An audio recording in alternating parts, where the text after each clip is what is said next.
My husband said I was too old to travel, and then he flew to Italy with his young secretary, but after he left, I made a decision that changed his entire world by the time he returned. My husband said these words to me that morning when I had simply asked if we could travel somewhere this year. He threw his coffee mug into the sink and said, "Lisa, you've gotten too old for traveling." I held back a small laugh, thinking it was a bad joke. But his face carried the same hardness that had covered every conversation these past few months. That afternoon I saw his Instagram story. A photo of a flight headed to Italy and next to it the wrist of a young girl, a cheap new charm bracelet shining on her skin.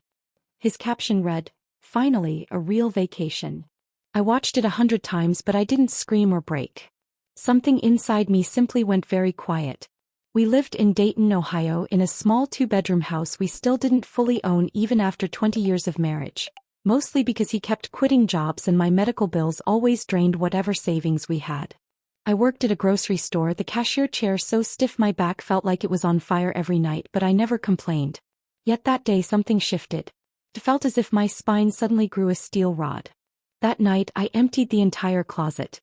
His suits, his navy blue ties, his shoes he believed made him look successful. They all went to one side.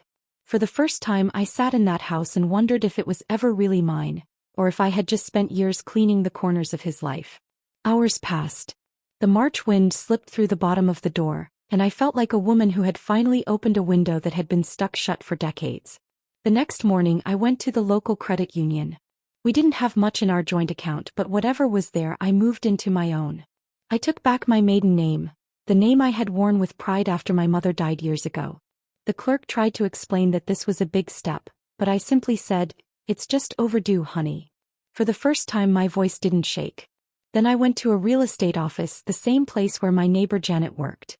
When she saw my red, tired eyes, she asked, "Lisa, what happened? You look like someone stole your whole life." I said, "Maybe they did."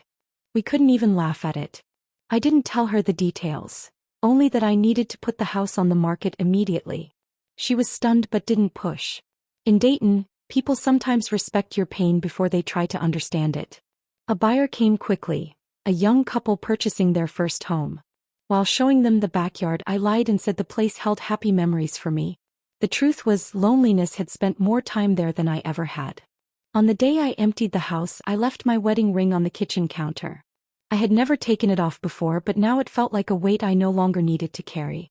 Beside it, I placed a small sticky note. "You said I'm too old to travel. Maybe you were looking in the wrong mirror." I wasn't searching for dramatic revenge. All I wanted was freedom, the kind I had never really tasted. I started my old Toyota Corolla and drove onto the highway toward Indianapolis. I turned on the radio but switched it off within minutes. Silence felt better. On the way, I stopped at a small motel for the night. Lying on that unfamiliar bed, staring at the ceiling, life felt uncertain, but not frightening. I thought maybe aging wasn't the problem. Maybe the problem was the people who kept telling you what you couldn't do. For the next 3 weeks, I traveled across the country. Some moments were brilliant, some harsh, but everywhere I went, the dust that had settled around my heart began to lift. I ate lunch by the lake in Chicago. In Denver, I slipped on snow and almost fell, laughing at myself in a way I hadn't laughed in years. In Santa Fe, I bought handmade earrings from a local woman. She said, "These look like they belong to someone who's starting over." I replied, "Maybe I am." When I eventually settled not back in Dayton but in a small, bright apartment in Cincinnati, I realized I was truly stepping into a new life. I transferred to a grocery store there, and the new place felt lighter somehow, like it held space for a person rebuilding instead of shrinking. The people were strangers but kind. Maybe kindness is its own kind of revenge. A quiet strength that softens you without making you weak.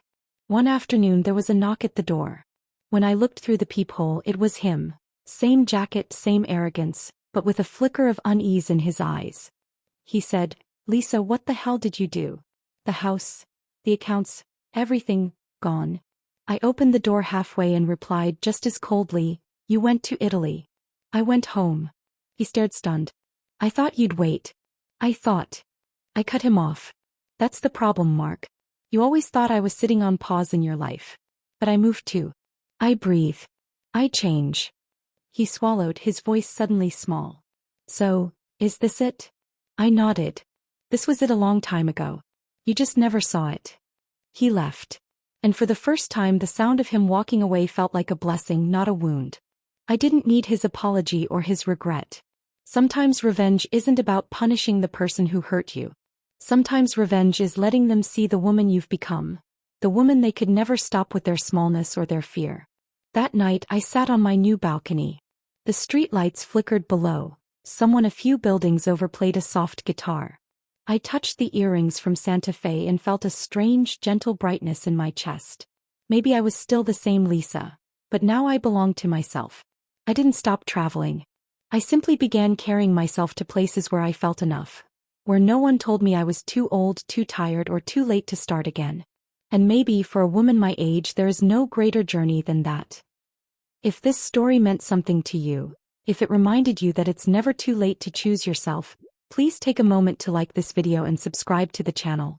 Your support truly helps us bring more real, powerful stories to life. Thank you for watching and being here with us.